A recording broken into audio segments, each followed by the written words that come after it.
BNP চেয়ারপারসনের উপদেষ্টা রুহুল কুদ্দুস তালুকদার দুলু বলেছেন, বৈষম্য বিরোধী আন্দোলনকারী হাজারো মানুষকে হত্যার দায়ে আওয়ামী লীগকে দ্রুত নিষিদ্ধ ঘোষণা করতে হবে।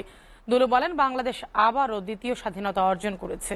প্রথম স্বাধীনতা অর্জিত হওয়ায় জামাতকে নিষিদ্ধ ঘোষণা করা হয়েছে, তাহলে এই দ্বিতীয় স্বাধীনতার জন্য আওয়ামী লীগকে নিষিদ্ধ ঘোষণা করতে হবে।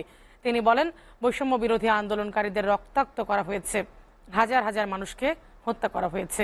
এই হত্যার জন্য আওয়ামী লীগকে অতি দ্রুত নিষিদ্ধ ঘোষণা করতে হবে। এ সময় অন্যান্যের মধ্যে উপস্থিত ছিলেন জেলা বিএনপির আহ্বায়ক শহীদুল ইসলাম বাচ্চু, সদস্য সচিব রহিম নেওয়াজ, দুলুর সহধর্মিনী বিএনপি নেত্রী সাবিনা ইয়াসমিন ছবি, বিএনপি নেতা ফরহাদ আলী দেওয়ান শাহিন।